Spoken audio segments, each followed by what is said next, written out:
Pega Filipenses capítulo 3. Diz assim: quanto ao mais, irmãos meus, regozijai-vos no Senhor.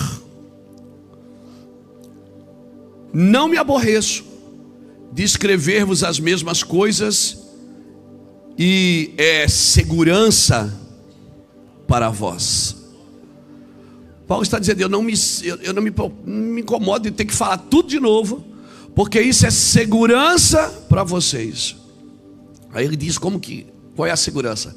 Acautelai-vos dos cães, acautelai-vos dos maus obreiros, acautelai-vos da falsa circuncisão, pois a circuncisão somos nós que servimos a Deus em espírito e nos gloriamos em Cristo Jesus e não confiamos na carne. Ainda que eu também poderia confiar na carne, se algum outro pensa que pode confiar na carne, eu ainda muito mais. Circuncidado ao 8º dia, da linhagem de Israel, da tribo de Benjamim, hebreu de hebreus, segundo a lei, fariseu. Segundo o zelo, perseguidor da igreja.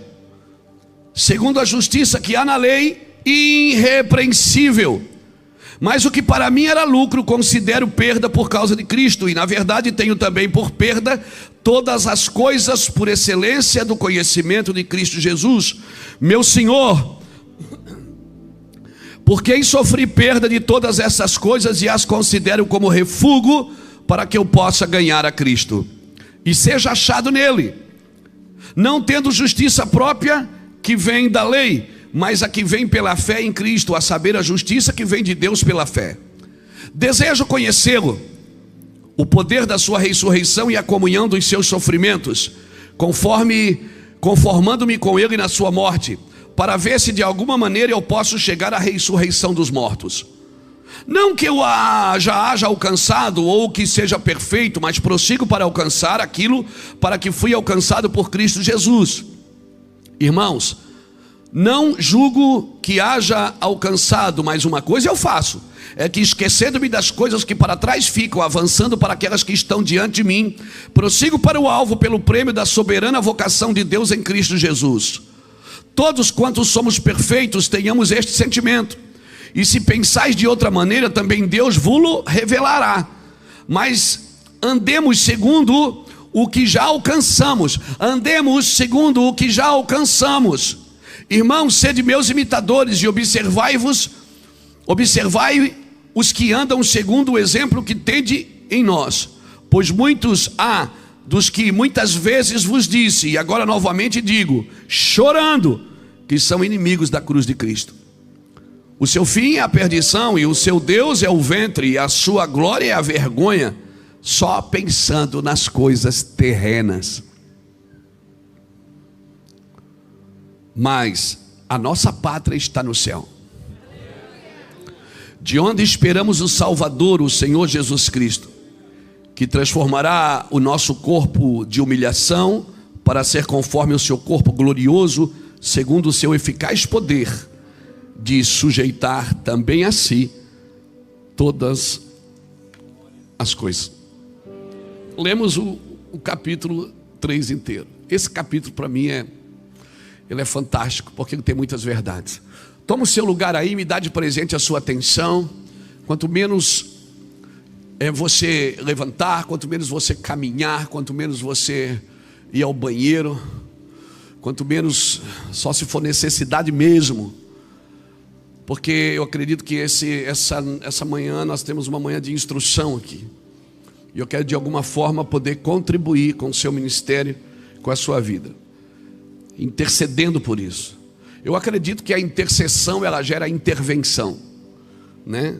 Tudo que Deus vai fazer, Ele vai fazer pela intercessão. Então eu quero pedir isso para você. Me dê de presente sua atenção.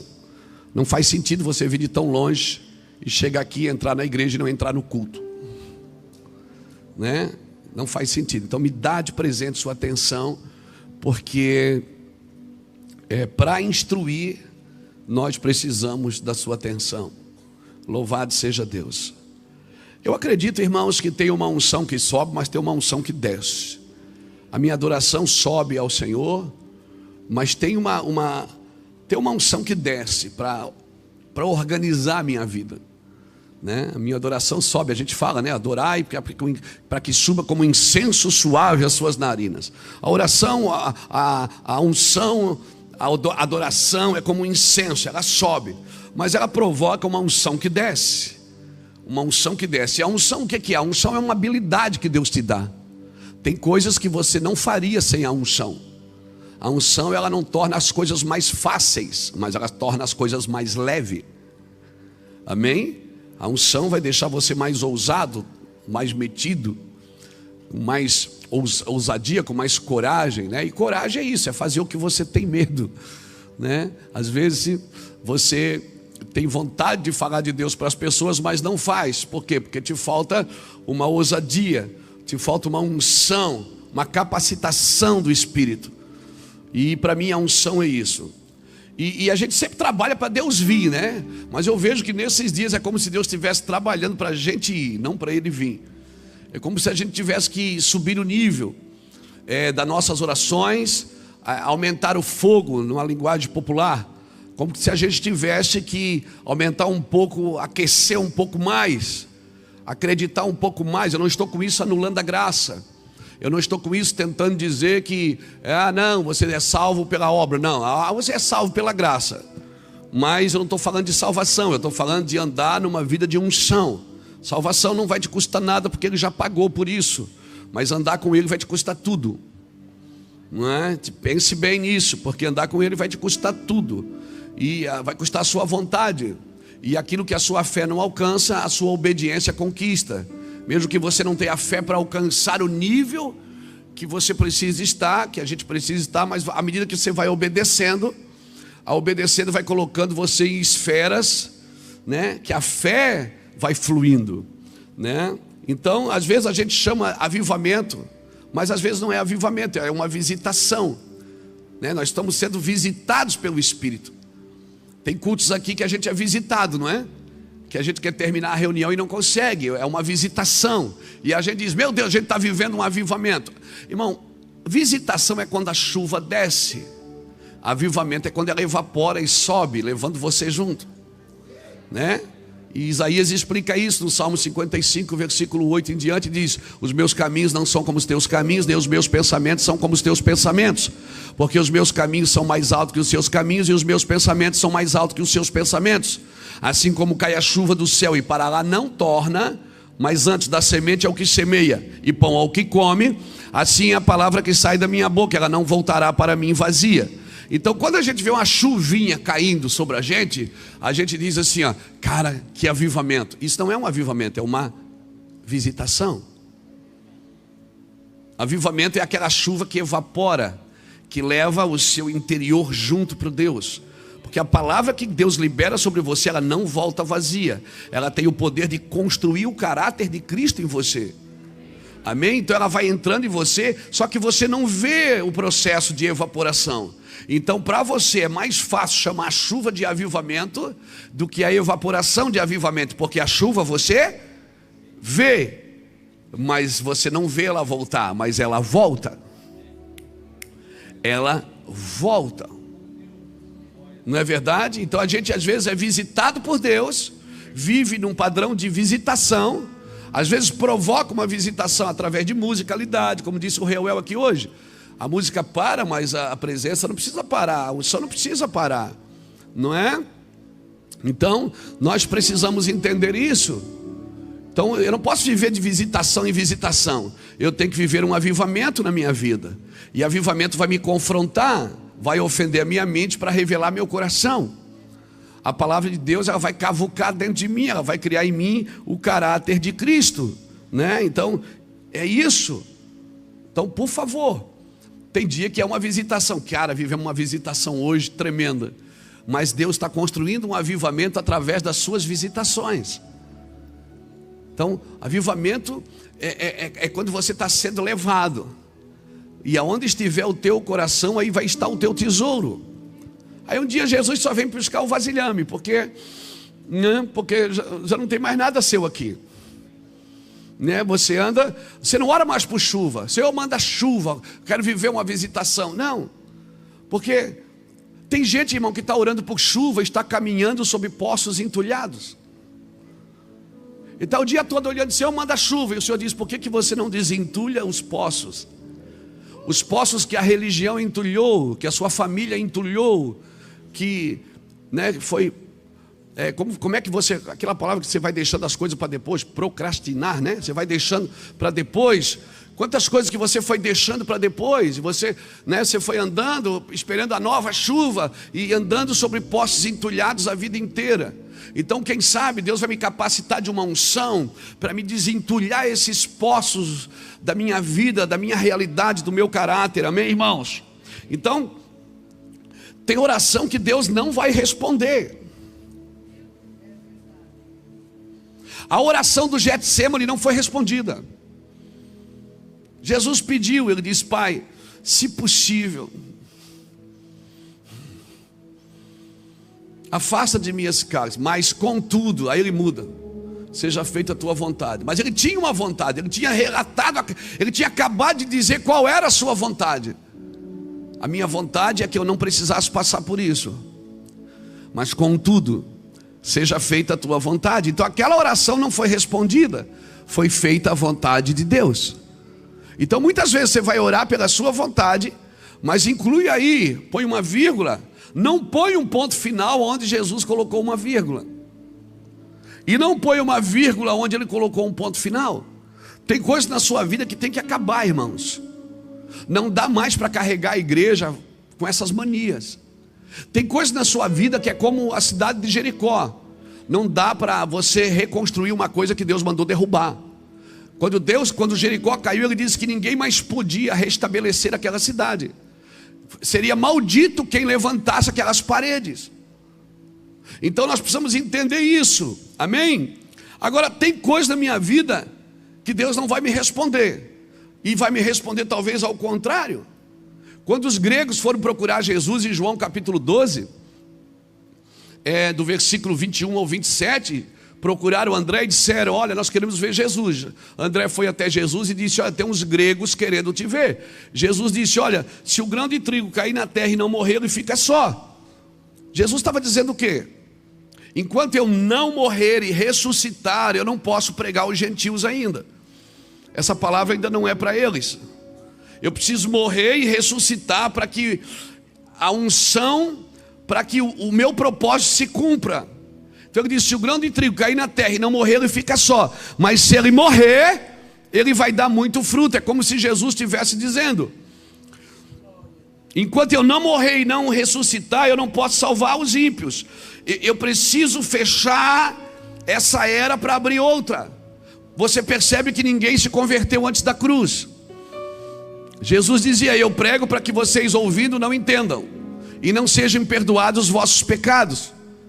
Mas vai chegar um dia que esse grão de trigo que caiu na terra, morreu, vai dar muito fruto. Então tem coisas na sua vida que se você não passar por elas, era hora de você dizer amém, mas você não quis. Tem coisas na sua vida que se você não passar por elas, se você tentar evitá-las, eu não estou falando de pecado, pecado você tem que evitar. Eu estou falando de coisas que você tem que passar para aprender sobre perseverança e obediência. Coisas que você tem que passar, que vão selar seu ministério com verdades. É necessário passar. Se o grão de trigo cair na terra e não morrer, é necessário morrer, para que dê fruto, para que se cumpra o propósito. Tem coisas na sua vida que se você não acontecer, você não será aperfeiçoado por elas. Você não será aperfeiçoado, porque você não é aperfeiçoado no dia da alegria. No dia da alegria você celebra a alegria. Você é aperfeiçoado no dia mau, no dia difícil. E a Bíblia diz que no dia difícil você lembra do seu Criador. Amém? Então, pastor, então eu tenho que ser otimista ou pessimista? Não, você tem que passar. E você tem que entender o propósito de cada coisa, né? Acho que é George Bernard Shaw que ele diz uma coisa interessante. Ele diz que a sociedade precisa dos dois, do otimista e do pessimista. Porque os dois contribuem para a sociedade. Por quê? Porque o otimista fez o avião e o pessimista criou o paraquedas. Então é necessário ter os dois. Porque até o pessimista me aperfeiçoa no dia ruim. Não tem dia que você está mal, você vai conversar com um pessimista, ele acaba de... Eu me sinto Adão aqui, andando no meio dessas coisas aqui. Oh, que bonito, né? Glória a Deus.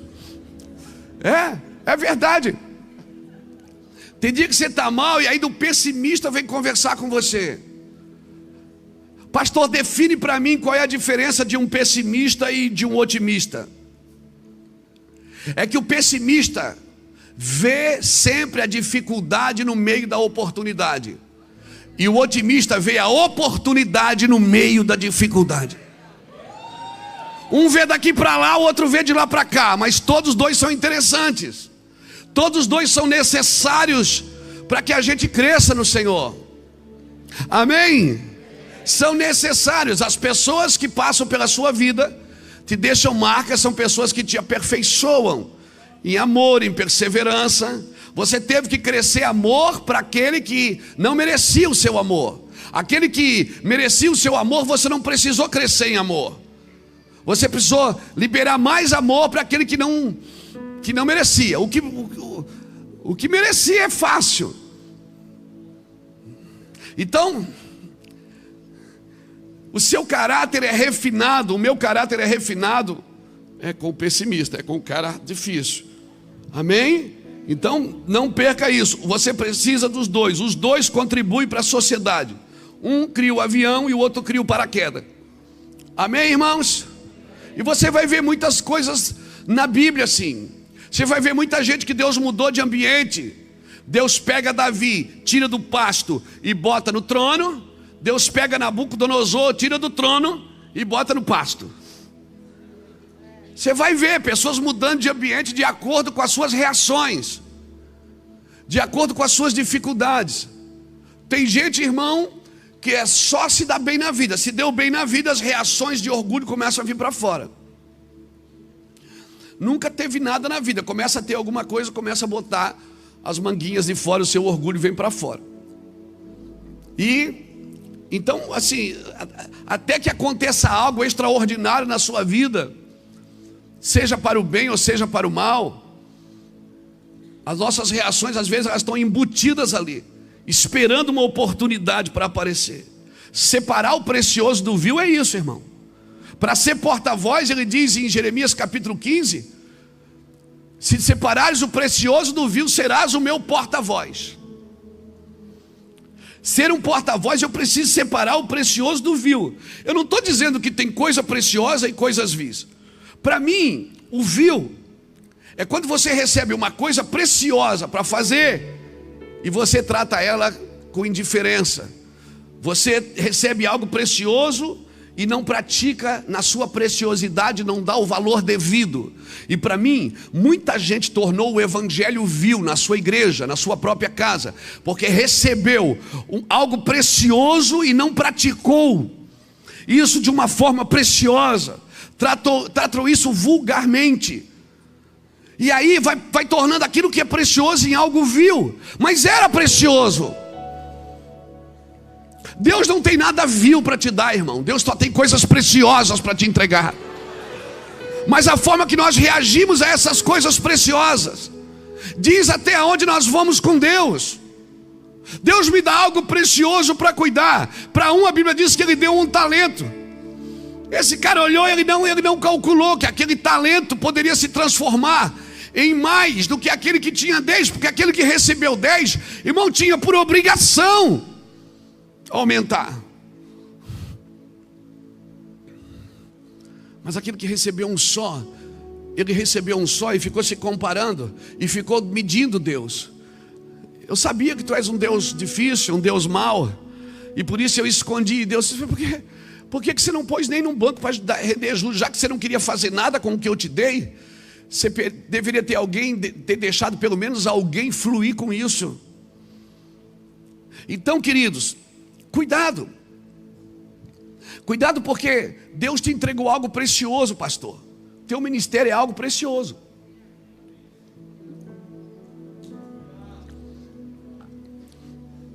Deus colocou o coração de pessoas nas suas mãos. Quando você tiver posse de coração de alguém para cuidar, você vai estar de posse da coisa mais importante que essa pessoa tem, o coração dela, irmãos. Você está me entendendo, irmão? Então eu não posso tratar isso com vulgaridade. Cuidar de gente, ministrar o evangelho tem que ser algo precioso. Tem que ser algo, tem que aquecer os corações. Uma das coisas que eu tenho ouvido das pessoas, e eu não estou aqui para falar de mim, mas pastor, o senhor prega assim, eu gosto de ouvir porque o senhor não tem gana. Eu disse, claro. Como que eu vou pregar uma mensagem dessa sem sangue nos olhos, irmãos? Como que eu vou pregar uma mensagem dessa sem paixão? Como que eu vou pregar uma mensagem dessa sem água nos meus olhos, sem amor no meu coração, sem fogo nas minhas palavras? John Wesley falou isso: ou você coloca fogo no seu sermão, ou coloca seu sermão no fogo, que ele não serve para nada. Então como que eu vou abrir as escrituras? Isso aqui não é uma receita de bolo. Isso aqui não é para melhorar a minha condição financeira. Eu estou falando de vida eterna, meu irmão. De alguém que vai viver para sempre. Alguém que vai ser coordenado pela glória de Deus para sempre. Como não acreditar nisso? Como não viver isso com paixão na vida? Isso tem que ser algo apaixonante, irmãos. Tem que ser algo que você pregue, meu Deus. Às vezes, você vai assistir uma peça de teatro, um filme, você sai do cinema emocionado, chorando. Você diz, ai meu Deus, ai que forte. Às vezes você vê no culto, porque aquele cara, ele pegou uma mentira, ele pegou um roteiro, ele criou um roteiro que é uma mentira, mas ele trabalhou bem, tão bem, que tornou aquilo uma verdade. Como ele falava, parecia uma verdade. E às vezes a gente tem uma verdade e trabalha tão mal, que parece uma mentira. Às vezes a gente tem uma verdade dessa: Jesus voltará. É uma verdade, mas a forma que a gente ensina e explica não tem paixão, não tem fogo. Eu não estou falando de igreja pentecostal ou de não pentecostal, não é isso, irmão. Não é isso. Eu não preciso ser pentecostalizado para ter paixão por Jesus no meu coração e na minha alma. Eu não preciso ser pentecostalizado, eu preciso acreditar no que eu estou lendo. Preciso viver com isso. Isso tem que ser a minha verdade absoluta. Eu tenho que pensar, eu não posso tocar nisso, porque se eu tocar, eu vou ferir o coração do meu Deus. Eu tenho vontade de fazer aquilo, mas eu não posso, porque senão meu Deus vai ficar triste comigo. Isso tem que ser sua paixão de vida, porque eu não decido mais por mim. Já não sou mais eu que vivo, é Cristo que vive em mim. E esse amor que eu agora tenho, eu a tenho pelo amor, pela fé que eu tenho nele. Eu creio nele, eu vivo por ele. Eu preciso decidir por ele. E às vezes, para decidir por ele, você passa por cima do cansaço, passa por cima da vontade, passa por cima da condição financeira, passa por cima da dor, passa por cima do sofrimento, esquecendo das coisas que para trás ficam e avançando para aquelas que estão diante de mim. Eu prossigo para alcançar aquilo porque fui alcançado por Cristo. Sabe o que Paulo está dizendo? Sabe o que Paulo está dizendo quando ele diz: eu quero alcançar aquilo porque fui alcançado? Ele está dizendo assim: Jesus me alcançou com sangue, com morte, com amor. Eu vou te falar, não foi a autoridade de Pilatos que matou Jesus, não foi a traição de Judas que matou Jesus, não foi a inveja dos judeus que mataram Jesus. Quem matou Jesus foi Deus, por amor. Porque Ele amou o mundo de tal maneira que deu. Os outros personagens que estão incluídos, eles são só coadjuvantes, são só protagonistas. Eles não são os atores principais do texto, do tema. Pilatos, não foi você. Judas, fica tranquilo, não foi você. Anás e Caifás, vocês só foram atores coadjuvantes. Quem deu mesmo vida foi Deus. Ele deu, e Ele deu porque amou. Quando Paulo diz: eu esqueço das coisas que ficaram para trás e avanço para aquelas que estão diante de mim, eu prossigo para alcançar aquilo porque fui alcançado. Paulo está dizendo: eu não digo que eu já tenho alcançado. Sabe o que Paulo está dizendo? Eu quero ficar parecido com aquele que morreu por mim. E eu quero estar tão assim, eu quero estar tão perto, tão junto, tão disposto, que Ele me alcançou assim, eu também quero alcançar os outros da mesma forma com que Ele me alcançou. Eu quero alcançar aquilo porque fui alcançado. Mas parece que a gente não entendeu. Nós vamos para o culto para enriquecer, nós vamos para os cultos para ficar mais conhecido, para ter mais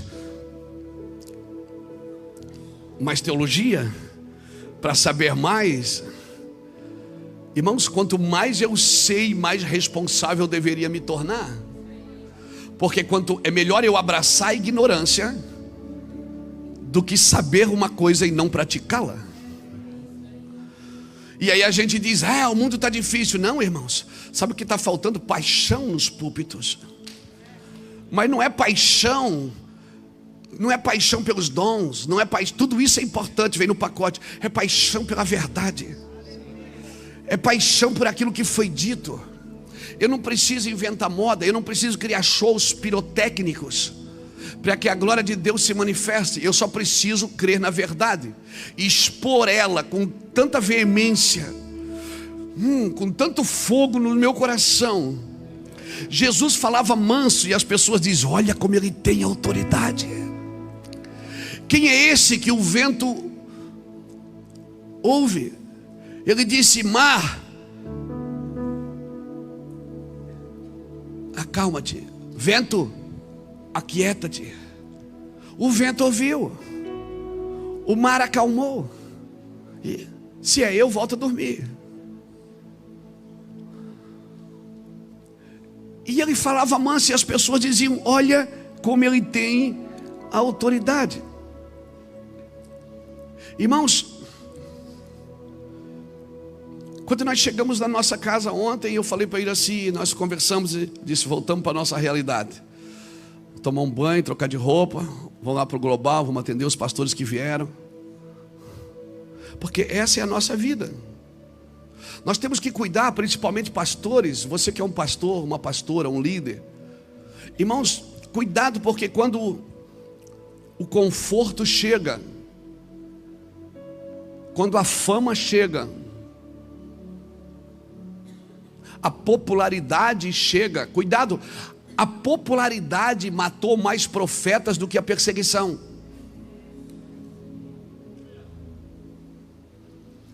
Quando a popularidade chega, a fama chega, o conforto chega, cuidado, a missão pode estar ameaçada. E aí o que você tem que fazer? Você tem que levantar e dizer: tudo isso é bom. Como é bom essa cama, como é bom esse carro, como é bom essa igreja que o Senhor me entregou, como é bom esse ministério conhecido no mundo que o Senhor me deu, como é bom ser alguém que ministra e as pessoas recebem. Mas tem hora que você tem que descer, para você não ameaçar o que você faz. Então eu vim aqui com esse encargo. A chave para a glória de Deus sempre será a humilhação. Eu vou repetir, pastores. A chave para a glória de Deus sempre será a humilhação. E se Deus precisar usar um alfinetezinho para ir te furando, Ele faz. Quando seu balãozinho vai enchendo, Ele pega o alfinetezinho. A chave para você ser cheio da glória sempre será a humilhação. Então, se estás debaixo de humilhação, seja bem-vindo. Significa que Deus está te preservando em glória. Porque se estás debaixo de soberba, de prepotência e de arrogância, Deus não está te firmando em glória. Seu ministério vai perecer, sua vida vai perecer, sua vida vai perecer. Então eu preciso ser um modelo para os outros, não só de funcionamento, mas de humilhação, de humildade, de alguém que está disposto sempre a renunciar por causa da causa de Cristo. A chave para a glória sempre será a humilhação. Cuidado com o conforto. Às vezes, irmão, quando o conforto chega, a missão é ameaçada. Antes você saía para pregar, dormia debaixo da mesa de alguém, ia 3 no carro atrás, um apertadinho no outro, enfiava a mala, levava a mochila no colo. Eu me lembro uma vez que eu preguei um ônibus aqui de uma empresa que eu não vou falar o nome, para ir pregar numa cidade aqui do Paraná, e chovia dentro do ônibus. O motorista parou umas 2 vezes para mudar as pessoas de lugar, porque estava chovendo dentro do ônibus. E chegamos lá, pregamos. A oferta que a gente ganhou não pagou a passagem do ônibus. E a gente voltava para casa molhado e sem dinheiro. Aí a unção chega, o conforto chega. E aí a missão começa a ficar ameaçada, porque você só vai fazer agora se tiver um certo tipo de conforto. Você começa a negociar, você diz: se der tempo de tomar banho eu vou, se der tempo de comer alguma coisa eu faço, se der tempo disso, isso. Irmão, a gente vive na graça de Deus. Então cuidado para que o conforto, a fama, que o recurso não tire você da missão. Amém? A liderança que Deus te entregou, algo que Deus te entregou para fazer, ela sempre começa com a autoliderança. Você precisa aprender a cuidar de você mesmo. Quando você começar a perceber que você não está cuidando de você mesmo, sai fora, meu irmão, sai daí. Amém? Louvado seja Deus. Não, pastor, mas eu sei cuidar da minha vida porque eu estudei, eu fiz isso, eu fiz faculdade. Irmão, isso não tem a ver com capacidade intelectual ou formação profissional, porque você vai ver muito analfabeto que cuida melhor da sua vida do que doutores. Você vai ver muita gente que não estudou muito. Eu não estou anulando o conhecimento, por favor. Eu estou dizendo que você vai ver muita gente que não estudou muito, mas cuida melhor da sua vida. Tem muita gente que não estudou muito sobre Deus, mas anda tão perto do Senhor, que tem mais para me ensinar com a sua vida do que com as suas palavras. Então eu preciso entender isso. Amém? Vamos entrar na mensagem? Filipenses 3. Eu não tenho problema de ter que falar de novo, Paulo diz. E se Paulo disse eu tenho que falar de novo, é porque justamente aconteceu de novo. Justamente aconteceu de novo. Porque cada vez que o povo repete o pecado, Deus repete a mensagem. Amém, irmãos? Sempre. Então, Paulo diz no versículo 1: eu estou alertando vocês de algo que eu já alertei antes, mas eu estou alertando de novo que pode acontecer de novo.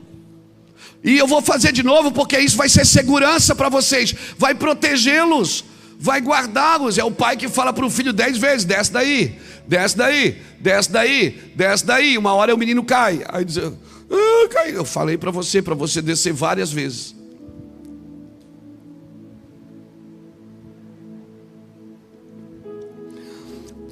O filho prudente, ele recebe a instrução e pratica. Então Paulo, ele me dá 3 ideias aqui para me tomar cuidado. Ele diz, olha, acautelai-vos. Ele está dizendo, toma cuidado com isso. Toma cuidado, olha, cuidado com isso. Ele falou, cuidado com os cães. Acautelai-vos dos cães. Acautelai-vos dos maus obreiros. E acautelai-vos da falsa circuncisão. Ele diz, toma cuidado com essas 3 coisinhas. Os cães, os maus obreiros e a falsa circuncisão. E aí você vê quem são os cães. Abra comigo Isaías aqui, bota aqui para mim, filho. Isaías 54, versículo 10. Vamos para as escrituras. Perdão, 54 não, 56.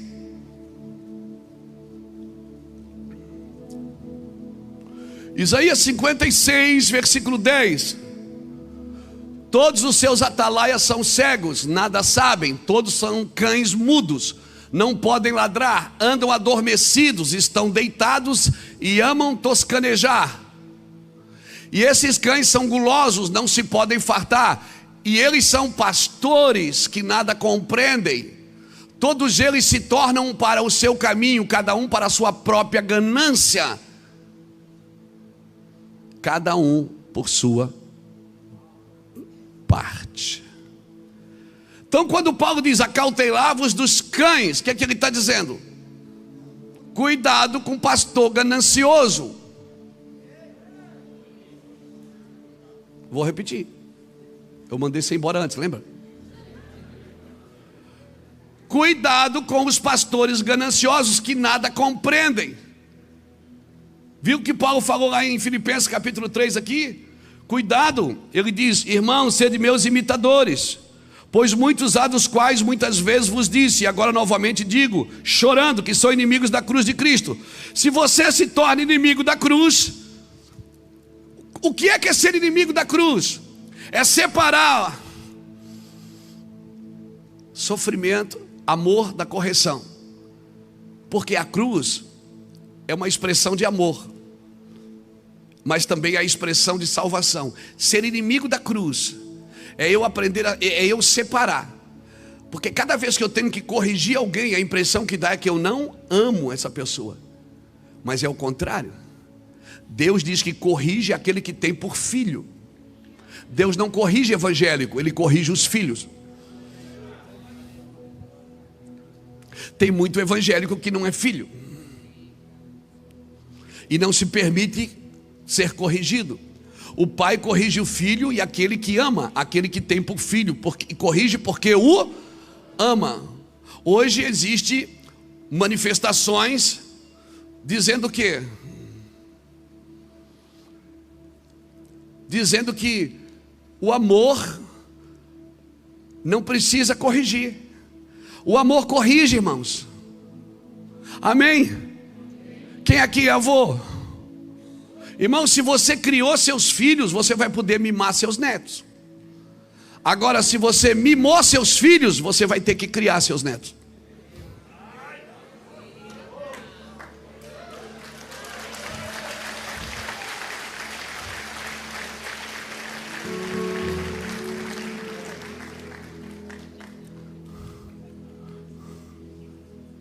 Se você criou seus filhos debaixo de amor e disciplina. Ontem eu até postei. Hoje as crianças estão comprando coisinha para as crianças, para a criança acalmar. Na minha época era a Raider. A Havaiana acalmava lá em casa, gente. Ficava o número, né, Alice? 42. Ficava colado o número. Hoje as crianças têm borrachinha colorida para acalmar. Quem tem que acalmar que ele é muito estressado. Lá em casa a Havaiana acalmava. Aí você posta isso na internet e tem um Zé Ruela que diz assim: não, acalma, isso oprimia as crianças. Oprimia, não, irmão. Nós estamos aqui sentados. Ninguém morreu. Estamos aqui Mas até hoje, se eu estou num restaurante, chega uma pessoa mais velha, eu dou meu lugar. Se eu estou num ônibus, chega um mais velho, eu dou meu lugar.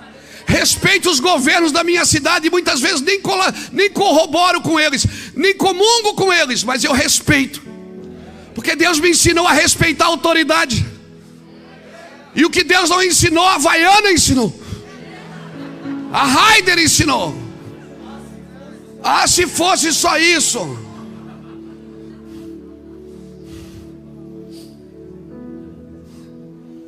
A gente respeita os mais velhos, respeita a polícia, respeita a autoridade. Ah, mas eles são corruptos, não tem que respeitar. A Bíblia não diz que você tem que respeitar porque eles são bons. A Bíblia manda você honrar e respeitar. Criança de 15 anos na internet falando mal do presidente, falando mal não sei de quem. Não arruma nem a cama que dorme. Não tira nem a cera do ouvido. A mãe tem que ir lá com um cotonete e tirar a cera do ouvido. Nem sabe cortar a unha. A mãe, ai, não corta. Vá se converter.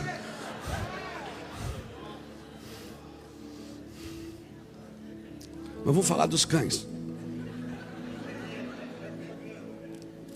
Nós lemos aqui quem é que são os cães. Pastores gananciosos.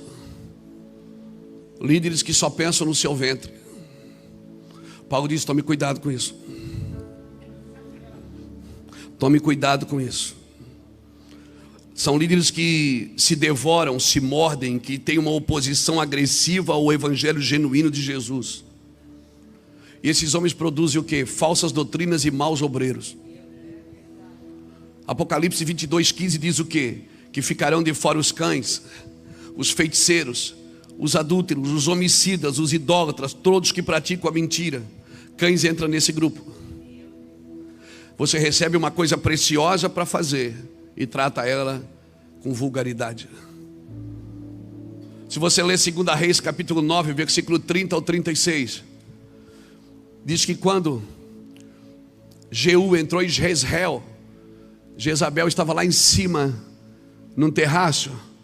Tinha 2 eunucos perto dela, ou 3. Ele disse, quem estiver comigo, lança essa imunda daí. Quando eles jogaram ela caiu. Quem comeu a carne dela? Cães são líderes que se alimentam de Jezabel.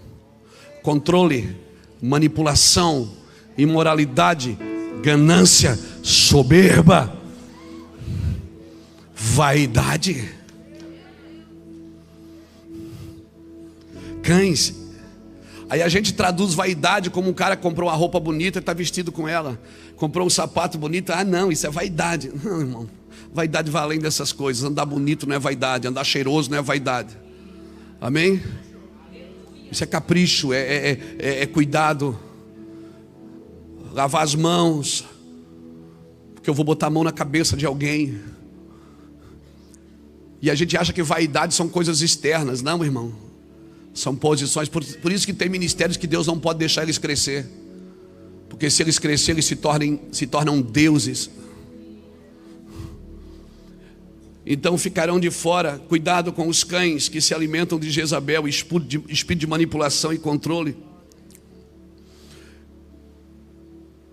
Toma cuidado, irmão. Jezabel vai tentar seduzir o teu ministério.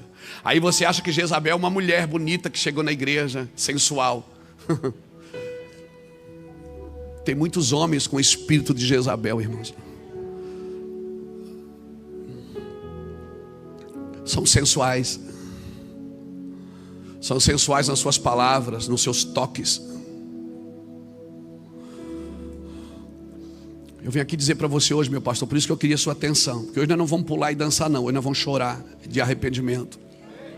E nós vamos dizer, Deus, tira esse demônio do caminho, porque eu estou chegando e eu vou passar debaixo da tua graça.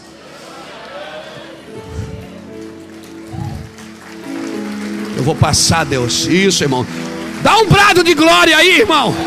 Glória a Deus.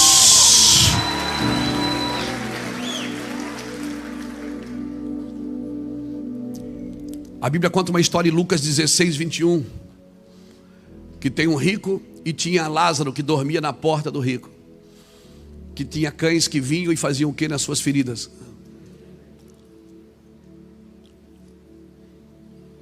Cães fala de uma qualidade de líderes que não cura, se alimentam da dor dos outros. Enchem as suas cadeiras, os seus cofres com a dor das pessoas. Só lambem feridas. Restaura a filha do meu povo, diz o Senhor nessa manhã. Chore com os que choram. Se alegra com os que se alegram, mas chore com os que choram. Vá na casa de luto, se na sua casa só tem alegria. Vai assistir uns velórios para você ver as lágrimas. Quem sabe você precisa ser tomado por elas de novo. Eu quero com essa mensagem provocar em você hoje o dom da compaixão. Que você tenha, não pena, eu tenho uma pena. Deus não te chamou para ter pena. Deus te chamou para colocar o teu coração na miséria de alguém. Misericórdia é isso, é miseros cardia. É colocar a cardia, o coração na miséria de alguém. Quando a Bíblia diz que os misericordiosos alcançarão misericórdia, Ele está dizendo, quando você coloca o teu coração na miséria de alguém, alguém vai colocar o coração dele na sua miséria também. Então isso, irmãos, nós precisamos de pastores e pastoras que choram por almas. Que não vem para a igreja contar cadeira para dizer, ai, quantas pessoas tem. Ai, hoje o culto não estava. Ele chega para pregar, só tem 20. Tem que ter plateia, se não tiver plateia eu não consigo. Então você não quer a verdade, você só quer ser bajulado. Você quer ser aplaudido, você quer ser reconhecido. Não precisa disso, irmãos. Não precisa. As maiores mensagens que mudaram a minha vida, eu recebi na mesa. Eu recebi no conselho. Eu recebi sentado no chão de alguma casa com amigos e pastores.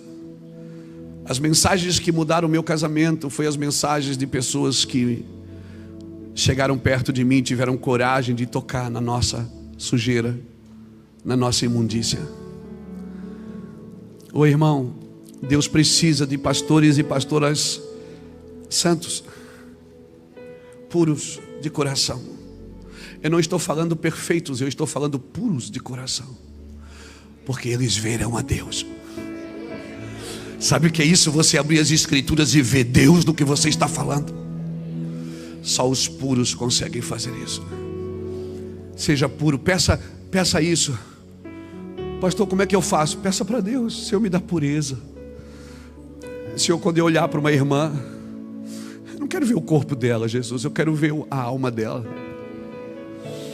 Quando eu for convidado para ir numa casa e tiver aquela beleza toda, Senhor, eu não quero ter inveja, tira isso dos meus olhos. Eu quero celebrar com meu irmão que trabalhou e conquistou e o Senhor deu para ele. Eu vou ser franco, eu queria ter também, mas o Senhor sabe o que eu devo ou o que eu não devo. Seja puro, seja real com Deus. O Senhor está nos chamando para ser de verdade. Não somos cães gananciosos. Não somos. Talvez alguns de nós vamos passar por necessidades para aprender a dar valor a cada moeda que a gente junta no chão. Talvez alguns de nós vamos ter que passar privações para aprender. Talvez alguns de nós vamos ter que ser feridos no nosso lar, para quando um lar destruído sentar na nossa mesa, a gente poder ter a palavra certa. Oh, meu irmão, Deus te chamou aqui hoje. Por isso que eu queria ser bem sucinto, bem cirúrgico hoje. Porque a minha oração é que você volte para casa em crise e diga, cara, eu quero mudar isso na minha vida.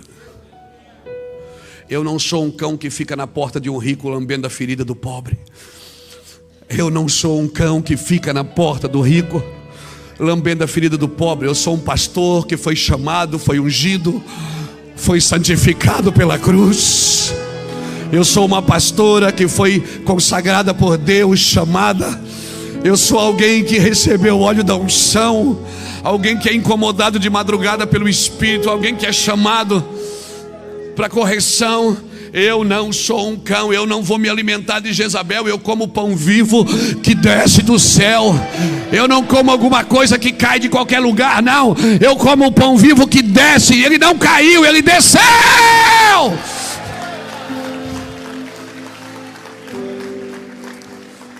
Oh, meu Deus!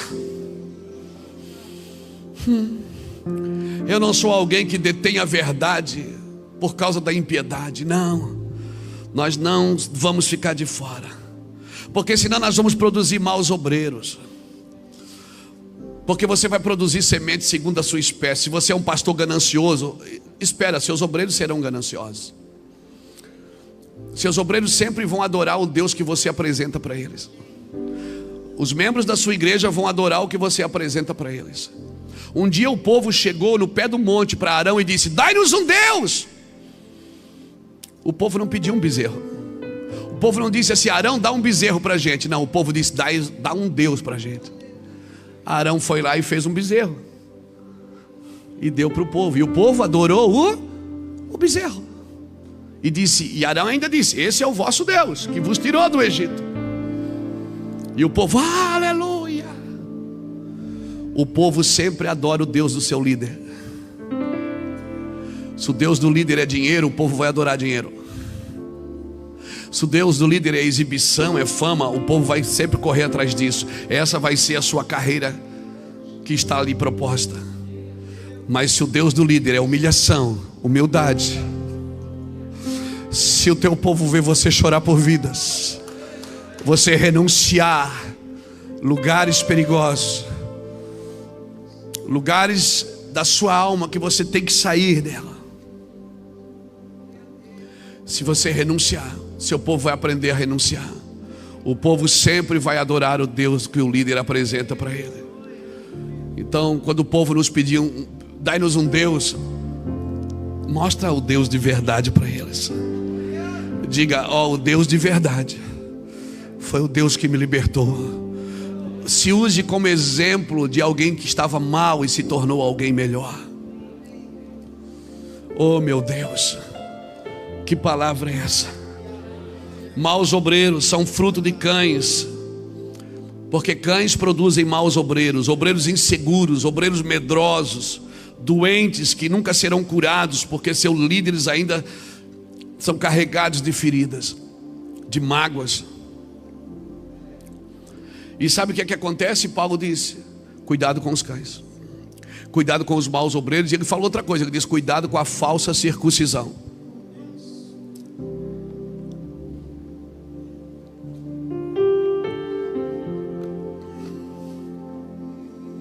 Falsa circuncisão.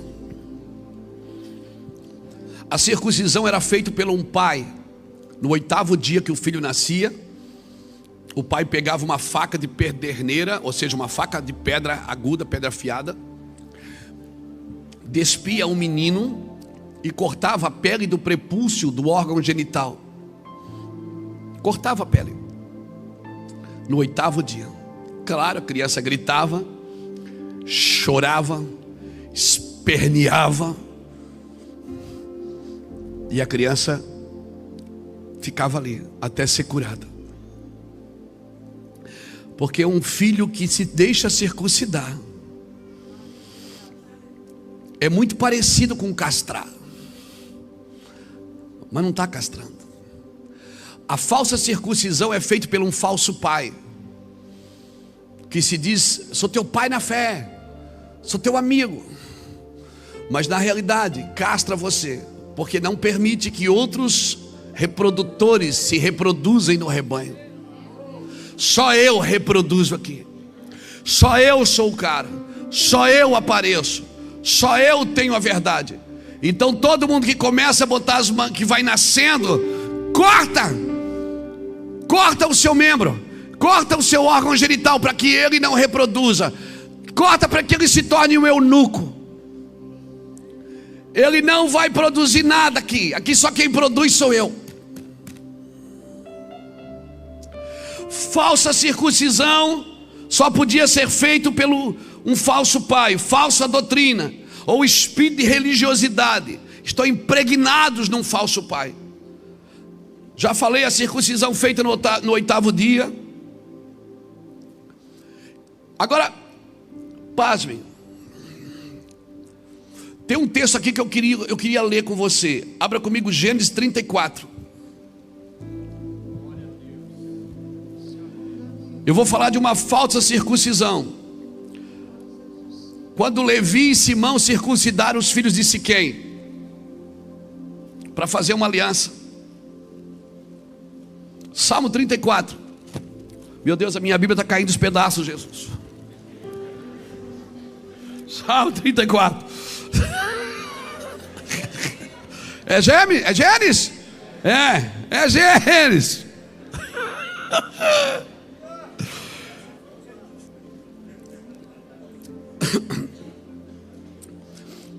Eles chegaram em Siquém, Jacó comprou as terras de Siquém, e ali em Siquém tinha o povo.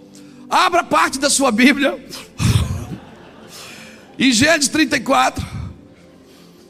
Então eles chegaram ali, e entre os irmãos tinha uma menina, uma filha. Jacó tinha uma filha chamada Diná, e ela foi deflorada, ou foi estuprada, ou foi abusada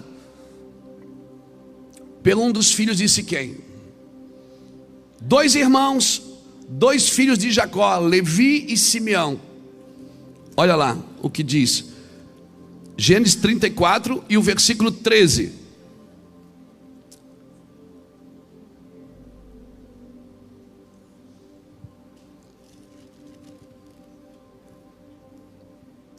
Então responderam os filhos de Jacó a Siquém e a Amor seu pai, enganosamente, porque haviam contaminado a Diná, sua irmã. E lhe disseram: não podemos fazer isso, dar a nossa irmã um homem incircunciso. Seria uma vergonha para nós. Sobre uma única condição consentiremos, que vos tornemos como nós, circuncidando-se todo macho entre vós. Olha aqui. Então vos daremos a nossa filha, e tomaremos as vossas, e habitaremos convosco, e seremos só um povo. Aí vai lá no versículo 25. Eles fizeram isso, circuncidaram. Aí eles disseram: não, a gente vem aqui, circuncida vocês, faz uma aliança, né? Daí a gente dá a nossa filha para vocês. Aí Amor disse: não, tudo certo, né? Aqui o versículo 13 que eu li aqui, onde é que está? Então responderam os filhos de Jacó a Siquém e a Amor seu pai. Amor era o rei ali do pedaço. Não, tudo bem, ele diz: não, é só isso? Aí vou ter que circuncidar os machos. Ah, tudo bem, então vocês podem vir fazer isso? Podemos. Aí olha o versículo 25 e o 26. 3 dias mais tarde, quando os homens estavam doridos, 2 filhos de Jacó, Simeão e Levi, irmão de Diná, tomaram cada um a sua espada e entraram inesperadamente na cidade e mataram todos os homens. Mataram também a fio de espada a Amor e a seu filho Siquém, e tomaram a Diná da casa de Siquém e saíram. Eu traduzo isso aqui como uma falsa circuncisão. Ou seja, você propõe uma aliança. Vamos fazer uma aliança? Quer andar com o nosso ministério? Vamos fazer uma aliança? Baixa as calças aí, a gente vai circuncidar vocês. Nós vamos ter tudo um povo só, aleluia. Mas de noite, porque eles cortaram a pele do prepúcio. Isso doía demais, irmãos. E eles tinham que ficar de repouso até estancar o sangramento. Eles fizeram isso de dia, de noite. Imagina, aqueles homens estavam cortados e agora talvez com febres, talvez com seus corpos debilitados. Eles entraram lá, Levi e Simeão, e mataram todos os homens daquela terra. Pegaram a sua irmã e foram embora. Isso aqui é uma falsa aliança. É uma falsa aliança. Aí pasmem, falsa aliança é feita por falsos pais. Agora pasmem, quando Jacó está morrendo, ele chama todos os filhos para abençoar os filhos. Olha o que ele fala para Levi e para Simeão. Vai lá em Gênesis 49 agora. você vai ver o que ele falou para Levi e para Simeão.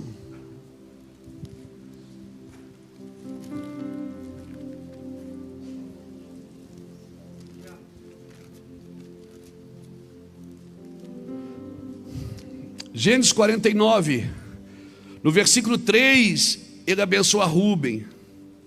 No versículo 5 e 6 e 7, ele abençoa Simeão e Levi, que praticaram essa chacina com aquele povo. Ele diz o quê? Simeão e Levi são irmãos, as suas espadas são instrumentos de violência. No seu conselho não entre minha alma, com a sua congregação minha glória não se ajunte. Pois no seu furor mataram homens e na sua teima jarretaram touros. Jarretar era cortar os joelhos, para que eles não pudessem andar. Maldito seja o seu furor, pois era forte, e a sua ira, pois era dura.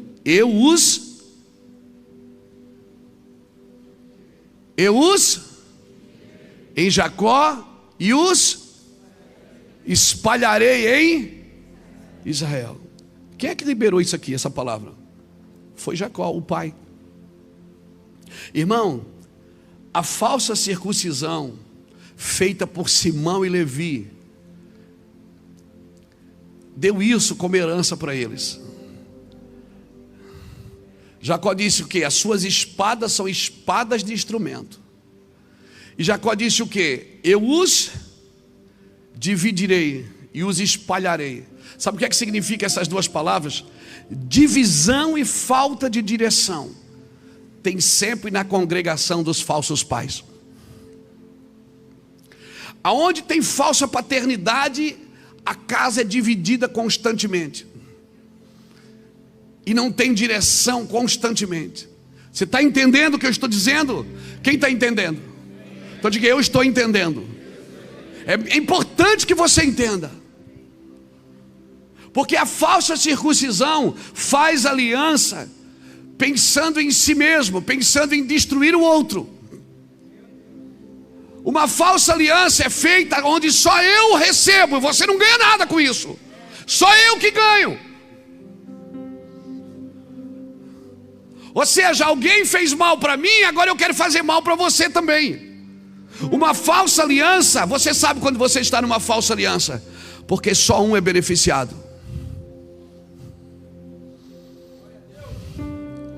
Você está me entendendo? Jacó, quando vai abençoar os filhos para Simeão e Levi, ele diz: eu vos espalharei e vos dividirei. Ou seja, vocês vão viver sem direção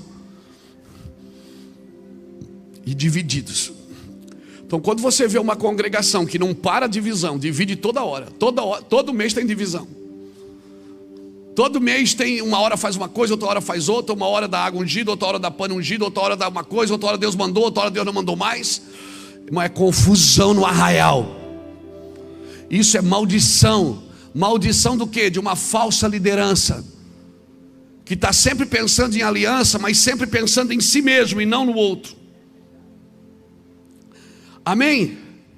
E para a gente ir terminando, quase, Paulo está falando em Filipenses capítulo 3, volta lá, deixa-me voltar em Filipenses capítulo 3. Hoje eu estou bem instrutor, e eu quero gastar esse tempo, porque essa palavra tem que ficar no nosso coração, para a gente entender por que algumas coisas acontecem nas igrejas que nós cuidamos, dirigimos, na forma que nós movimentamos as coisas. Filipenses, no capítulo 3, o versículo 10, Paulo pede uma coisa. Ele manda eu tomar cuidado com uma coisa, e depois ele diz: eu desejo conhecê-lo. Desejo conhecer o poder da sua ressurreição e a comunhão dos seus sofrimentos, conformando-me com ele na sua morte, para ver se de alguma maneira eu posso chegar à ressurreição dos mortos. Quando Paulo escreve Filipenses, é uma das últimas cartas que ele escreve. Acredita-se que a última foi 2 Timóteo capítulo 2, porque é ali que ele diz: combati o bom combate, acabei a carreira. Ali que ele está dizendo que acabou a carreira. Então acredita-se que a última carta que Paulo escreveu foi 2 Timóteo. Mas Filipenses foi uma das últimas cartas. Paulo estava nos últimos dias da sua vida. E sabe o que ele diz? Eu desejo conhecê-lo. O cara já tinha ido ao terceiro céu, já tinha visto coisas sobrenaturais, discipulou grande parte das igrejas da Ásia, e ainda está com paixão de conhecê-lo. Ainda tem sonho de estar mais perto, ainda tem desejo de estar mais junto. Ele diz: eu desejo conhecê-lo. E ele fala duas coisas interessantes. Ele diz: eu desejo conhecer a comunhão dos seus sofrimentos e o poder da sua ressurreição. Ele está dizendo: eu quero conhecer o filho da Maria, o Jesus, o Nazareno, o que nasceu em Belém, morou em Nazaré, foi para Cafarnaum, o que andou por aqui por 33 anos. Eu desejo conhecer esse homem que sofreu. Eu quero a comunhão desse sofrimento, mas eu também quero o poder da sua ressurreição. Você nunca vai conhecer o poder da sua ressurreição sem conhecer a comunhão dos seus sofrimentos. Por favor, não anule o sofrimento do Evangelho. Eu não estou querendo dizer com isso, eu não estou praguejando, eu não estou sendo negativista, eu não estou dizendo que você não pode ser feliz, ser alegre. Eu estou dizendo que nem sempre que você sofre, que você tem angústias terríveis, significa que é o diabo. Deus está repartindo com você a comunhão dos seus sofrimentos, para que você desfrute do poder da sua ressurreição. Tem dificuldades, tem angústias que você está vivendo na terra que você não tem explicação para elas. Não tente achar explicações teologicamente para isso.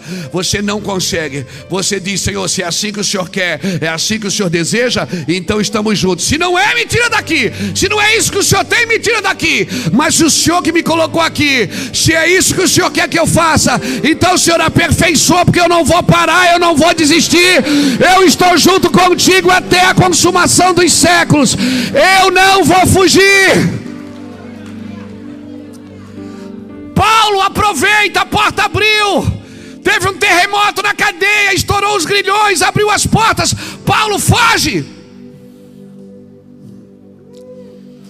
O carcereiro olhou e disse: meu Deus, fugiu todo mundo. Ele disse: epa, já pegou a espada para se matar, porque um carcereiro deixar os prisioneiros fugir é morte. Ele disse: eu vou tirar minha vida. Paulo disse: oh, ninguém fugiu. Mas por que vocês não fugiram? Abriu tudo. Não, nós não somos prisioneiros dessa cadeia. Nós somos prisioneiros de Cristo. A porta pode abrir, eu só passo se Jesus mandar. A porta pode fechar, eu só fico se Jesus mandar. Você precisa entender o movimento do Espírito na sua vida. Amém? Para parar de reclamar de coisas que é o Senhor que está fazendo.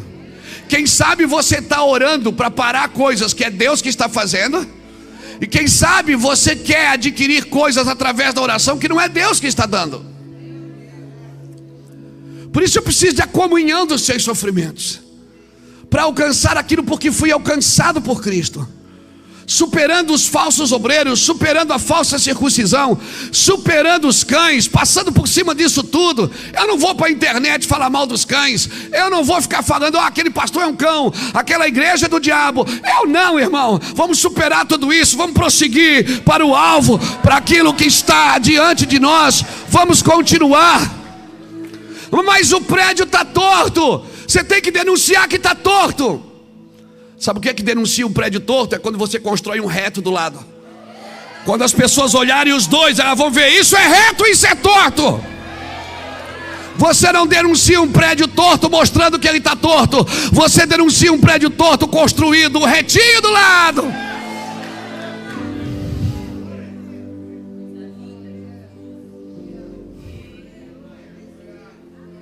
Você é ministro de vida, não é ministro de morte.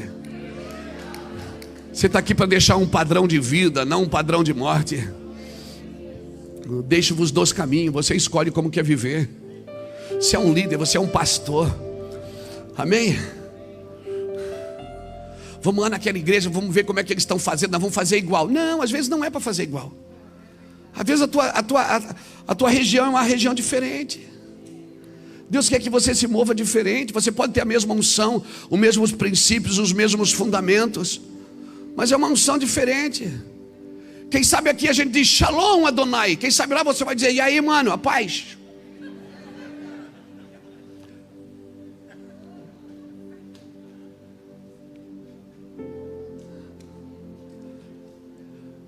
Vamos alcançar aquilo porque fomos alcançados. Ah, mas é a igreja. Meus filhos estavam na igreja, pastor. Por causa da igreja eles desviaram. Eles não desviaram por causa da igreja, irmão. Eles desviaram por causa da sua irresponsabilidade. A igreja não desvia ninguém, irmão. Porque Deus não deu para os pastores cuidar, a obrigação de cuidar dos seus filhos. Ele deu para os pais a obrigação de cuidar dos seus filhos. Ah, mas eles se feriram. Se eles estivessem em casa ouvindo você falar bem da igreja todo dia, eles não se feriram.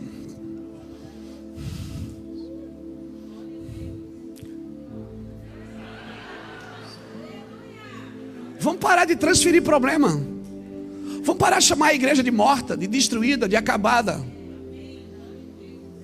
A igreja está estéril, não gera mais nada. Eu tenho um recado para você, igreja estéril. Canta tu, a estéril, que não desce a luz ainda, porque maiores serão os filhos da desolada do que aquela que tem o marido. Deus olha para o sofrimento e diz saúde. Deus olha para a miséria e diz prosperidade. A gente não aprendeu a lidar ainda com as matérias-primas. Tudo isso é matéria-prima de avivamento, irmãos. Tudo isso é matéria-prima que será transformada a partir de um púlpito, a partir de altares, a partir de homens e mulheres que estão vivendo purezas diante do Senhor. Eu não estou aqui para denunciar o inferno. Eu estou aqui para mostrar o caminho, para se tornar o caminho, para pegar alguém e conduzir pelo caminho. Eu não estou aqui para dizer ossos secos, estão tudo seco ali, ó. Você viu, está tudo seco. Não, eu estou aqui para dizer, vivam. Vivam. E quando ministro coisas que denunciam, é para denunciar a nossa mazela, a nossa dos pastores, a nossa. Não pense que a gente vem aqui anunciar alguma coisa para a sua igreja. Não, tudo isso que você está levando daqui, tudo isso que essas câmeras registram, são coisas que nós vivemos dentro da nossa casa, aqui dentro. São situações que nós já tivemos que superar, ou ainda estamos superando, não dizendo que já alcançamos. Mas uma coisa a gente faz. Eu não tenho uma mensagem profunda. Eu não tenho. Eu não tenho uma mensagem teologicamente profunda, mas eu tenho uma que funciona. E é sobre essa mensagem que funciona na sua vida e no seu ministério que eu quero te chamar para ela. Deseje conhecê-lo mais do que tudo. Mais do que tudo, amém? Desejo conhecer o homem normal e o homem sobrenatural. E Paulo disse, eu desejo tanto conhecê-lo que o que para mim era lucro, eu considero como perda, para que eu possa alcançar a Cristo. Sabe o que é que Paulo diz? Eu sofri perdas para estar aqui. Eu sofri perdas para estar preso aqui, e vou morrer por uma causa. E sabe como é que ele considera as perdas? Como esterco. Paulo não foi para a cadeia contabilizar o que ele perdeu. Ele foi chamar o que ele perdeu de estrume, de esterco. Ele não comparou o que ele tinha com o que ele estava tendo agora. Aleluia. Tem gente que está na igreja, irmão, contabilizando sofrimento. Porque seguir Jesus é um sofrimento, pastor. Eu tenho que pagar o preço. Tem que pagar o preço. Estou pagando preço, né, pastor? Que preço o quê? Você só contabiliza o preço de servi-lo. Você já contabilizou o preço de não servi-lo? De não conhecê-lo, um preço eterno? Você já pensou em queimar para sempre no inferno? Isso sim é um preço terrível.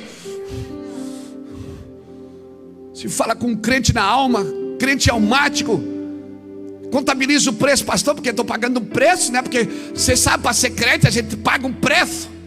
Que preço? Que? Tire esse vocabulário da sua boca.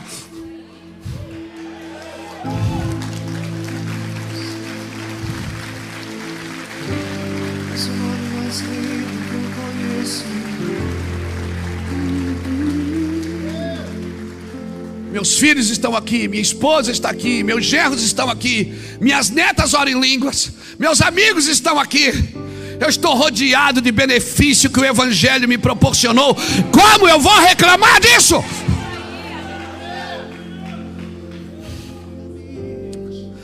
Eu não digo que eu já tenho alcançado, mas uma coisa eu faço: esquecendo das coisas que para trás ficam, avançando para aquelas que estão diante de mim. Prossigo para um alvo. O Evangelho não tem alvos, ele tem um alvo.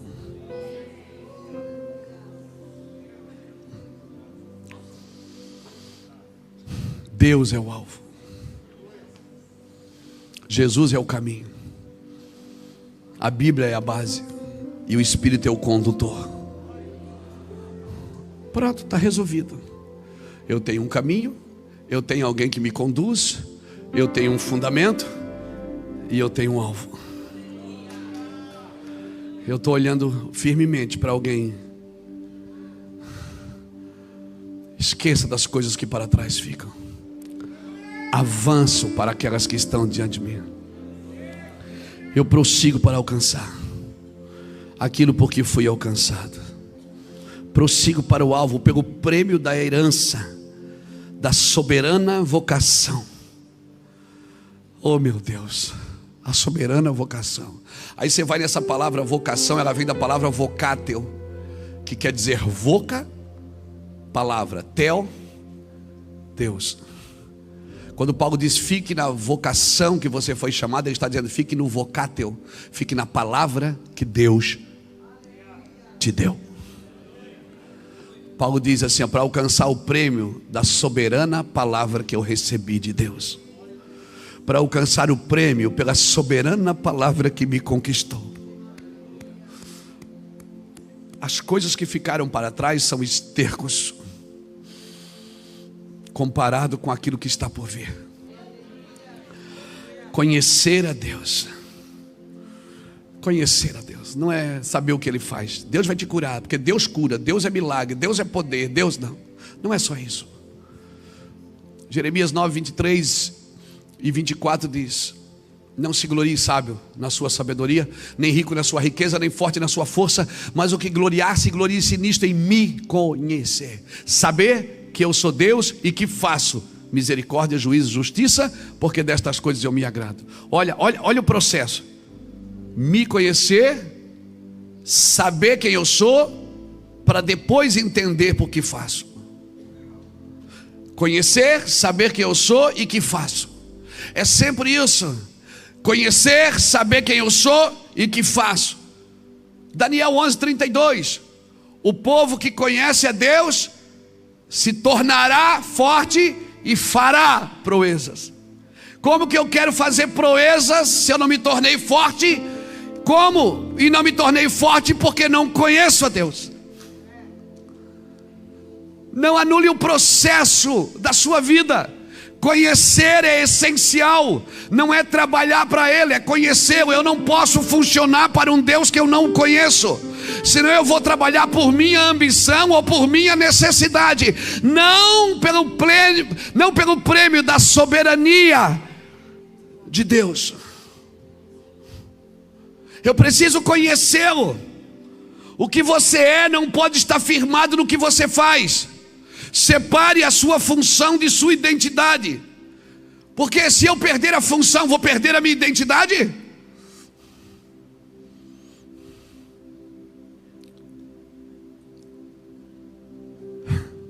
O que você faz é que deve estar firmado no que você é. Você é para fazer, você não faz para ser.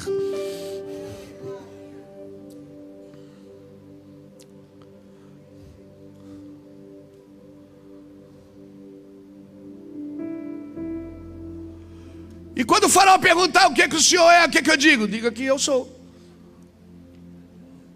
Mas daí como é que eles vão entender? Deixa que eu vou fazer algo e eles vão entender.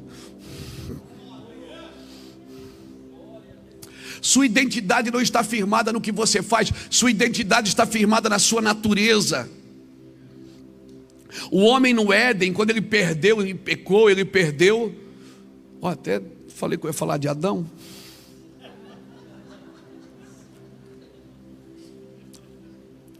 O homem no Éden, quando ele perdeu, pelo pecado, que o pecado entrou no mundo, ele perdeu, foi a sua natureza.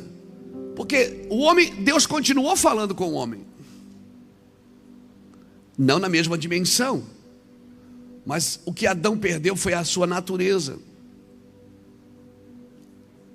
Querido, ministério não é identidade.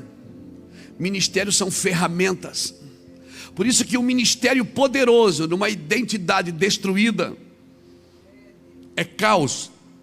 Por quê? Porque você vai usar aquilo que é poderoso para alimentar a sua dor. Por isso, líderes precisam estar curados, resolvidos nas suas emoções. Estou com 2 psicólogos aqui, pastores, um de cada lado aqui. Há 20 anos atrás, se um crente fosse num psicólogo, estava endemoniado. Eu não é? Estou falando besteira, pastor Everaldo? Estou falando besteira, Jadilson? Porque crente com problema na cabeça, está doido? Quando você tem problema no coração, você vai aonde? No cardiologista. Se você tem problema com seu filho, você vai aonde? No pediatra. Você vai no especialista. Porque que se você não está conseguindo resolver a sua alma, qual pecado você tem de sentar com um homem que, além de ajudar você a separar a alma do espírito, com a destreza que tem, às vezes, muitas vezes, um bom conselho, bíblico, por que não? Por que não? Porque se eu for, eu estava, há 20 anos atrás, você ia no médico, você estava doente, tinha pecado, né? Está doente, morreu em pecado, né? Foi no médico, ele está indo no médico de cabeça, tem problema.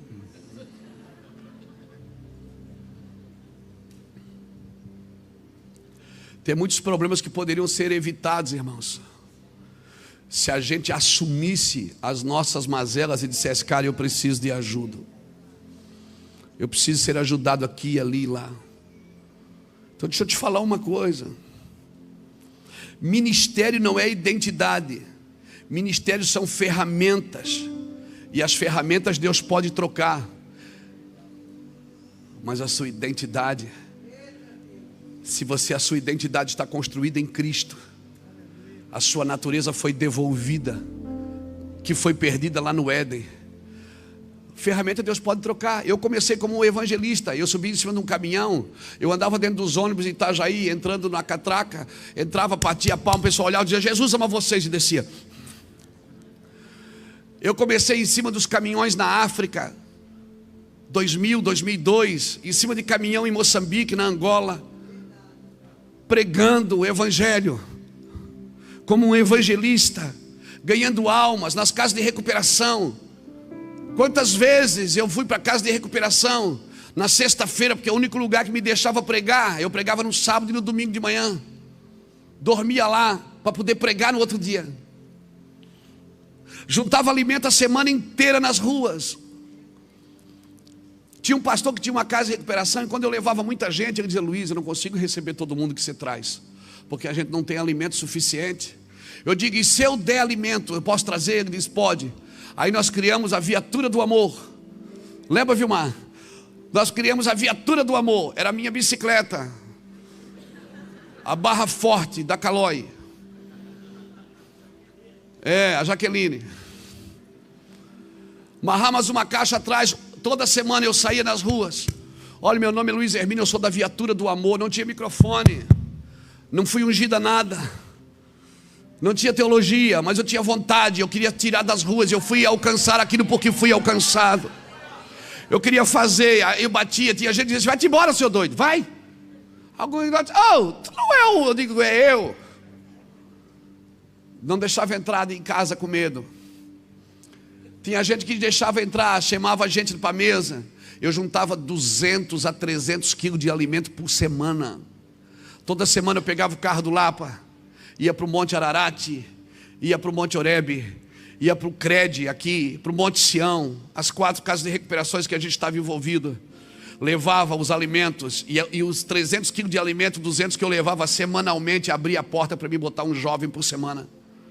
Em 1997 nós levamos 67 jovens para a casa de recuperação, mais do que um por semana.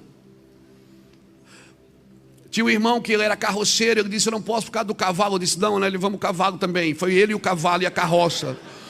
O cavalo também parou de usar droga, porque ele fumava maconha e jogava em cima do cavalo. O cavalo era doidão também. Eu digo: não, esse cavalo precisa de ajuda. E ele ficou internado na casa e o cavalo ficou servindo lá. Ninguém morreu, está todo mundo aqui. O cara passa pelo papel no chão, não junta, porque eu sou obreiro da casa do Senhor. Você não é coisa nenhuma. Você não sabe o que é ser obreiro da casa do Senhor. Ninguém não ganha por isso. Ganha sim, ganha a vida eterna.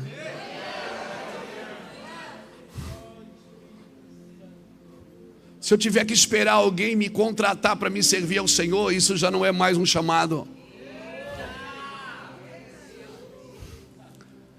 Graças a Deus, Deus deu para essa casa obreiros refinados, homens e mulheres. Olha aqui a família Smurf, tudo de azulzinho aqui, irmão. Lá atrás a família Smurf, lá meus irmãos queridos. Irmãos que vêm para cá de manhã cedo, irmão, preparar o café. Você estava de viagem, já estava aqui hoje. Você vai embora, eles vão ficar aqui para limpar. Graças a Deus, Deus nos deu uma equipe fantástica, de pessoas que não estão contando dinheiro, não estão contando vantagem. E às vezes eles nem aparecem. E às vezes eu passo no calor da mensagem, passo por eles no corredor, não dou nem Pai do Senhor. Mas eles estão curados. Eles não estão feridos. Eles não vieram para cá por causa de Luiz Hermínio. Eles vieram porque Deus mexeu na vida deles. Eles vieram porque Deus fez algo na vida deles. Eles não estão trabalhando para deixar um homem famoso, não. Eles estão trabalhando para alcançar aquilo porque foram alcançados por Cristo.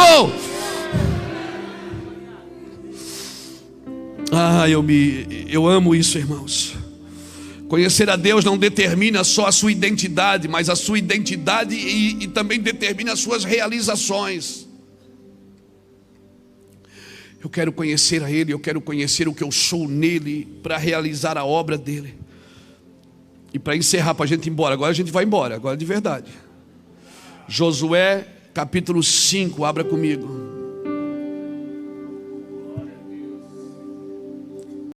Eu estou falando nessa manhã de aliança, Claudir. E Deus traz aqui um casal que faz 60 anos de casamento. Sabe o que Deus está dizendo? Eu selo esta aliança. Eu selo esta aliança. Isso é profético para as nossas vidas. Não quero ser místico aqui, mas não tem como não ter leitura sobrenatural sobre isso. Eu já vou terminar. Nós vamos orar. Eu sei que Deus pegou vocês por dentro. Eu sei que Deus está mexendo no vosso ministério. Porque vai, irmãos. O que te trouxe até aqui foi para um tempo que vai te levar adiante. Abra comigo Josué capítulo 5. E o versículo 2 diz assim, ó: nesse tempo disse o Senhor a Josué: faze facas de pederneira e circuncida a segunda vez os filhos de Israel. Então Josué fez faca de pederneira e circuncidou os filhos de Israel em Gibeate Aralote. Foi esta a razão porque Josué circuncidou todo o povo que tinha saído do Egito. Os homens e todos os homens de guerra eram mortos no deserto pelo caminho. Todo o povo que saíra estava circuncidado, mas nenhum do povo que nascera no deserto pelo caminho, depois de terem saído do Egito, haviam sido circuncidados. 40 anos andaram os filhos de Israel pelo deserto até se acabar toda a nação, isto é, todo homem de guerra que saíra do Egito. E isso porque não obedeceram à voz do Senhor, pois o Senhor tinha jurado que não lhe havia de deixar ver a terra que sob juramento prometera a seus pais que lhe daria, terra que mana leite e mana mel. Porém, em seu lugar pôs os seus filhos, a este Josué circuncidou. Estavam incircuncisos porque não haviam sido circuncidados no caminho. Acabando de circuncidar toda a nação, ficaram no seu lugar no arraial até sararem. Então disse o Senhor a Josué: hoje revolvi sobre vós o opróbrio do Egito, ou seja, a vergonha, pelo que o nome daquele lugar chamou Gilgal até o dia de hoje. Olha, veja bem, quando o povo sai do Egito, a primeira geração que foi circuncidada foi lá em Abraão, no capítulo 17. A primeira circuncisão em massa foi lá. Deus mandou Abraão circuncidar todos os machos da sua casa. E a segunda vez, por isso que aqui diz que Deus mandou Josué circuncidar pela segunda vez. Por quê? Porque eles saíram do Egito como filhos de Israel, mas eles não tinham uma cabeça ainda, Emerson, de filhos de Deus. Eles eram filho da mãe, mas não eram filho do pai. E quando eles chegam no Egito, nessa cidade aqui chamada Gilgal, Gilgal significa círculo. Quando eles pisaram em Gilgal, Deus disse: olha, antes de vocês tomarem a herança, tomarem a terra, vocês precisam ser circuncidados.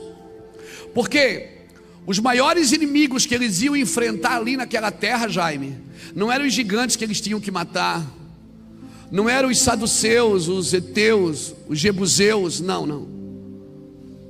Isso Deus já havia falado que ia dar para eles. Embora eles teriam que fazer o que Deus mandou, mas o maior inimigo que eles tinham que lutar naqueles dias é ter essa cabeça de escravo. Eles tinham que ter uma cabeça de filho, porque só filho herda a herança dos pais. Quando Deus diz circuncida eles, porque hoje eu vou revolver, eu vou remover a vergonha deles, e eu vou circuncidá-los. É como se Deus estivesse dizendo: essa terra não se conquista sem aliança, não se guerreia sem aliança. Mas o Senhor falou que é minha. Mas você só pega o que é seu se tiver aliança. Não se conquista sem aliança, não se guerreia sem aliança e não se vence sem aliança, porque a vitória não está na força, está na aliança. O Senhor diz: hoje eu vou tirar a vergonha deles. Eles eram filhos de Israel, mas eles ainda não eram considerados filhos de Deus. Fazendo um trocadilho, eles eram filhos da mãe, mas não eram filho do pai. E quando Josué circuncidou eles, no versículo 8, a Bíblia diz que eles ficaram ali até sararem. Porque toda vez que você é circuncidado por algum líder, algum pai espiritual, isso vai machucar você. E você pensa que é perseguição do líder, não é? Ele está te ferindo. E por que eu não posso sair? Porque se eu saio sangrando, eu começo a sangrar por onde eu passo. Por onde eu passo, eu só faço vergonha. Ele disse: volta, fique aqui para serem curados. Depois vocês tomam o que já é de vocês. Lembra de Agar? Quem lembra de Agar? Lembra de Agar? Agar foi a mulher que que Abraão trouxe do Egito, a serva de Sara. Sara via, embora ela tinha uma palavra, ela via que ela não gerava. Ela pegou Agar e deu para Abraão e disse: deita com a minha serva, quando ela gerar filho, o filho será nosso. Não é porque eu estou ficando velha. Ela olhava para a circunstância e ela não acreditava pelas circunstâncias que ela poderia cumprir a palavra que Deus havia dado. Para de olhar para você. Para de olhar. Para de olhar para você. Para de olhar do seu jeito. Não é do ligeiro, não é dos ligeiros o prêmio, nem dos valentes a vitória, mas a oportunidade, a ocasião acontece para todos, diz a Bíblia em Eclesiastes. Nem sempre os ligeiros que ganham a corrida, nem sempre o prêmio é dos corajosos, mas a oportunidade e a ocasião, o tempo acontece para todos. Então, quando abrir a porta, que você entender que é para você, você entra, porque Deus vai ser contigo. Mas não entra sem aliança, não foge, porque Agar, quando ela percebeu que ela estava gerando um filho, ela começou a destratar Sara. Ela começou a destratar, ela dizia: eu estou gerando um filho de Abraão, o negócio agora é comigo, não é mais com você, eu sou especial. Ela começou a destratar a sua senhora.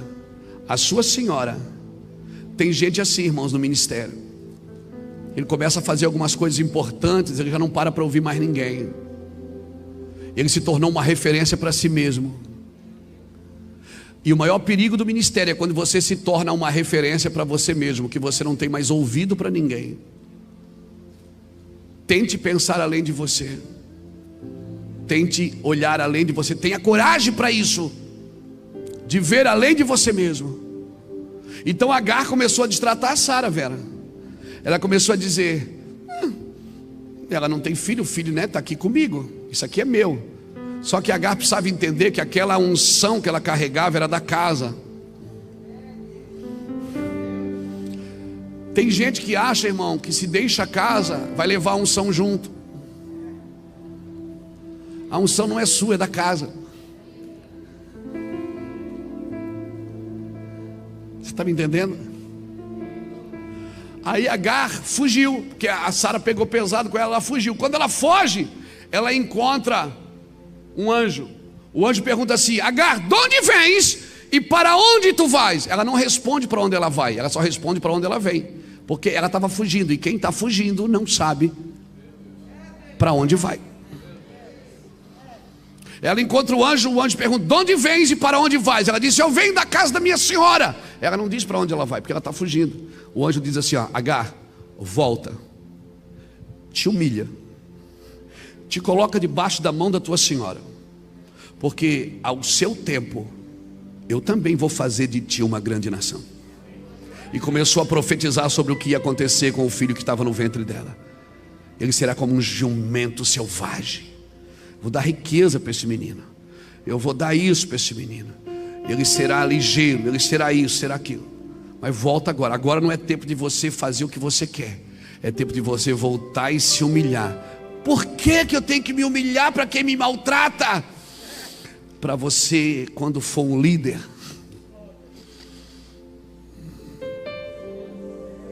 aprender a tratar bem, aprender a ser humilde, aprender a ouvir todo mundo, aprender a dar atenção para os mais velhos, aprender a respeitar as pessoas.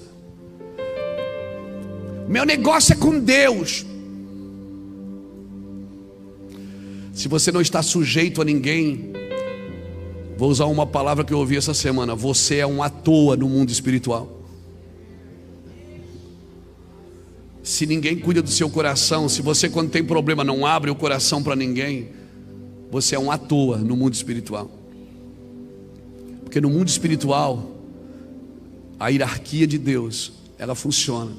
É claro que tem alguns opressores, como eu disse no começo, tem cães, tem maus obreiros e tem falsos pais, mas não são eles que me definem. Não é porque um falso pai, ou um mau obreiro, ou um cão passou pela minha vida, que eu não vou me sujeitar a mais ninguém.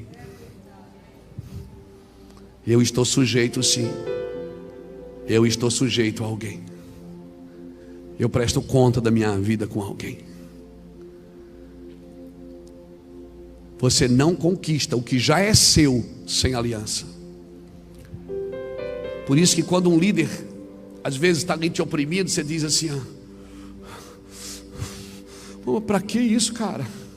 Vou te falar uma coisa: as exigências de Deus são para os íntimos. Se estão exigindo muito de você, vai na tua força, é porque você é um íntimo de Deus. Se estão perseguindo, jogando lança em você, faz o que Davi fazia. Enquanto Saul jogava lança em Davi, Davi tocava a harpa para Saul. E quando Davi saiu, o ministério foi com ele, não ficou com Saul. Quero deixar essa palavra para você.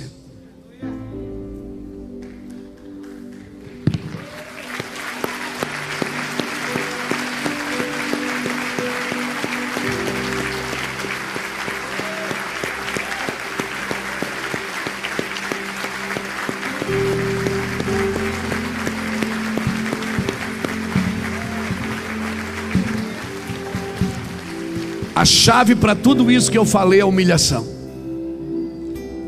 É humilhação, né, Vera? É humilhação. A chave para tudo isso que eu falei é se humilhar diante da presença de Deus, é ser humilde. Hoje tem um batismo de humilhação aqui, irmãos. Eu queria convidar você para ficar de pé, como um servo de Deus, um homem de Deus que você é, uma mulher de Deus.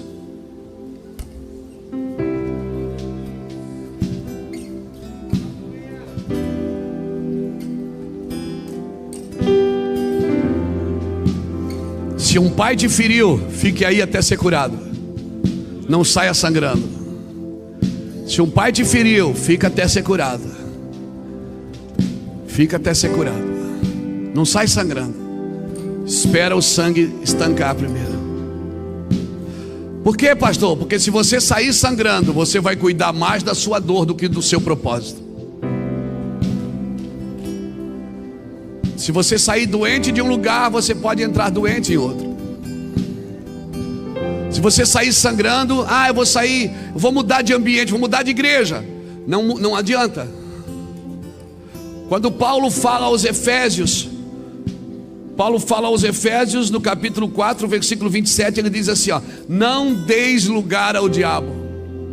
Essa palavra lugar vem da palavra topos ou topon, que é a mesma palavra para topografia.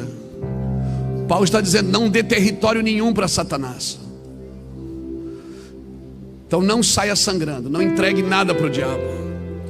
Eu quero orar por você. Tem um lugar aqui na frente. Meu desejo não é te expor. Eu sou o primeiro a vir. Eu sou um homem que preciso de humilhação. Os lugares que Deus tem me levado, a popularidade que Deus tem tornado a nosso ministério, mais eu preciso me humilhar diante do Senhor. Quanto mais Deus me mostra, mais eu me escondo. E quanto mais eu me escondo, mais Ele me mostra. Sempre vai ser assim. Então eu quero orar pela gente, irmãos. Somos pastores, somos líderes que Deus chamou, e é uma honra. Ninguém toma para si essa honra a não ser aqueles que foram chamados pelo Senhor.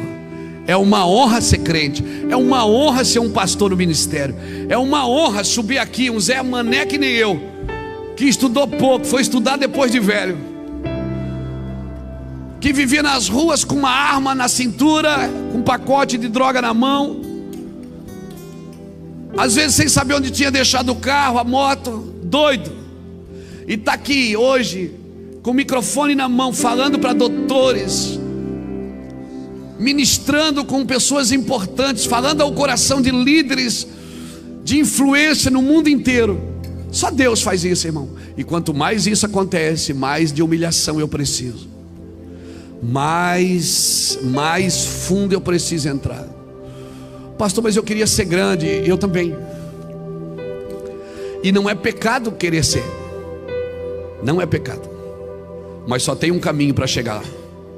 Se alguém quiser ser o maior, se torne servo de todos. Se alguém quiser ser o primeiro, que seja como o último. Se alguém quiser ser forte, seja como o fraco. Essa é a equação de Deus. Eu quero orar pela gente. Eu sinto uma unção de humilhação aqui, viu, gente? Deus está pegando a gente, viu?